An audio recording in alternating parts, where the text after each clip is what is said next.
I amended my title a little bit, The Limits of Measurement in Education, Judgment, Pseudo-Precision, and the Subversion of Accountability, or Teaching as Phronesis and the Hermeneutics of Understanding. So, in a way, I'm continuing this issue of thinking along the lines of the role of judgment. And my point shall be that it is not quantifiable, even though quantitative measures can play a role in assessing what goes on in education, that because judgment takes place in what Gadamer called the hermeneutic circle, which is the circle of understanding, which only operates if the judge conceives of himself or herself as a co-constructor of meaning. The utterance of a student, which is sort of the unit of analysis in education, what does the student say to us in the classroom, is not a fact that can be read objectively at a distance from the situation. It has to be constructed, because the utterance of a student is always semi-opaque, is always tentative, and so forth. So I will develop these points now in greater detail. So to anticipate a little bit, many important things in education cannot be adequately measured, or they can't be measured without distortion. If we measure them anyway, we distort and ultimately arrest the learning process. We turn students from agents into subjects and teachers from professional teaching. In my career, from people who, after I gave them my long question, they just asked me one question back. That was very powerful teaching. So I will argue here that measuring, judging education and the work of teachers is, in quantitative terms, is a case of closing one's eye to all that proves incapable of quantification, and is characteristic of a form of false consciousness of bureaucrats and administrators. Powerful indictment by Isaiah Berlin. It perpetrates absurdities in theory and dehumanization in practice. For how one can think about that difference. So, if you look at these various aspects of teaching, starting with, how do we acquire knowledge, how do you articulate knowledge, in the applied science model of teaching, you learn most of that knowledge through academic textbook learning. In the phronesis model, you learn it through experience, on-the-job learning. You learn it more in the workshop of the master teacher than in the classroom of the researcher. The articulation of knowledge is conceived as explicit and universal, codifiable in the applied science model. I would suggest that it is much more based on tacit, situational, cultural knowledge, which is inevitably local. The novice-master distance in the applied science model is implicitly, they don't really talk about this, conceived of as rather small. I think it's very large. I will suggest later that the master is, if you assess quality of the master in any way, you have to think of it as different in several orders of magnitude from that of the novice. Goals are conceived of as singular and specific, operationalizable, parsimonious. In the phronesis model, they are multiple, diffuse, ambiguous, and conflicting.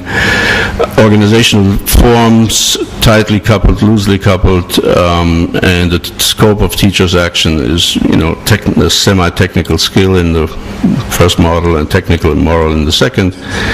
And the measurement is a quantitative in the applied science model, and much more of an interpretive, judging, understanding. And if you use assessments, they ought to be formative rather than summative. Counterintuitive thing.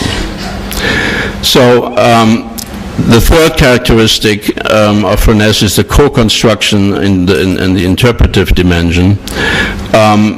in the accountability, standardizing movement, educational acts are treated as readable facts by a distant, uninvolved observer.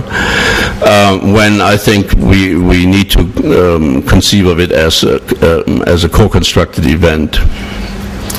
So here I give you a couple of subordinate observations. Learning is obviously not linear. Somebody like this student, she might be groping in half darkness or in the cave for much of the academic year, but then at some point it may click, and he will.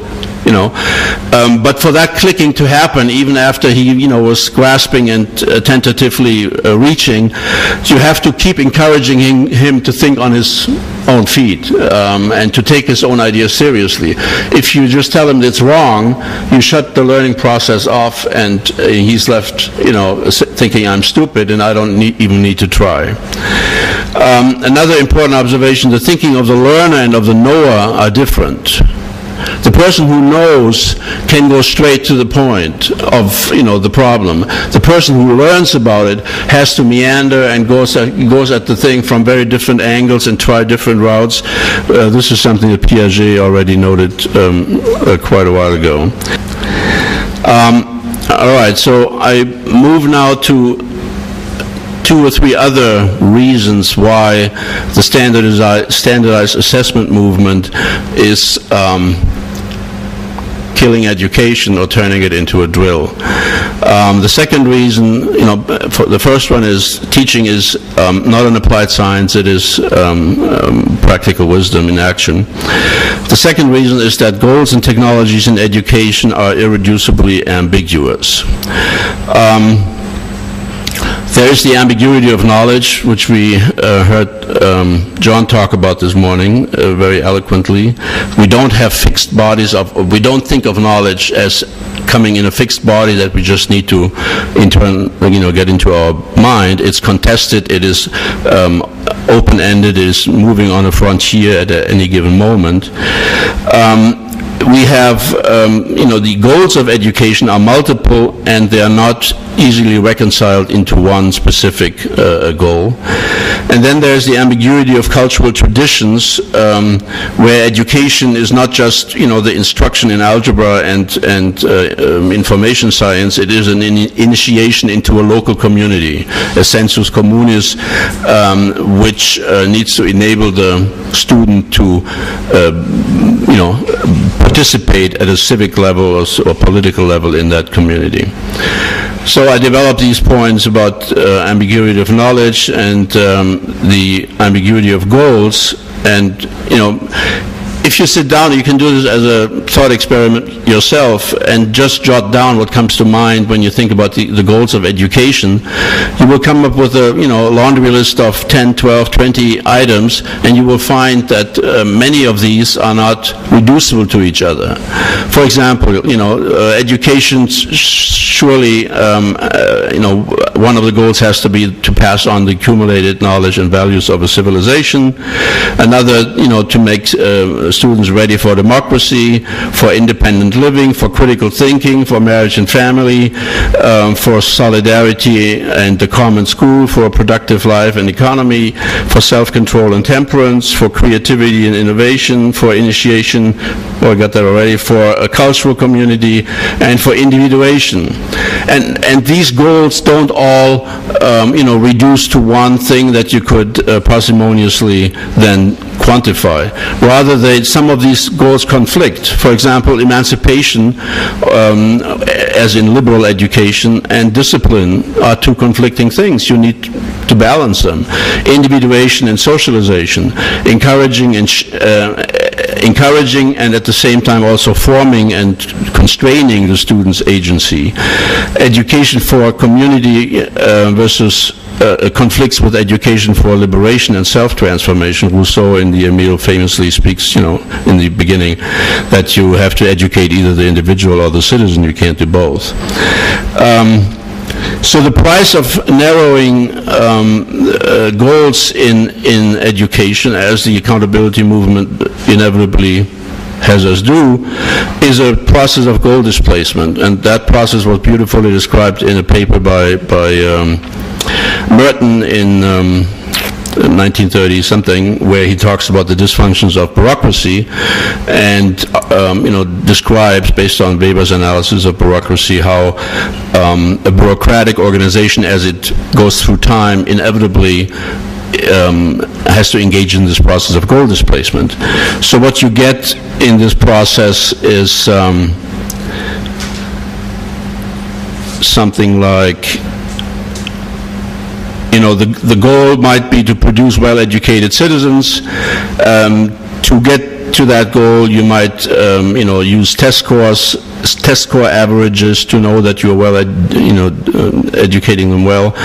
To get to these test score averages, you conduct regular standardized tests in English, math, and science, and you punish and reward teachers based on science, based on these test scores.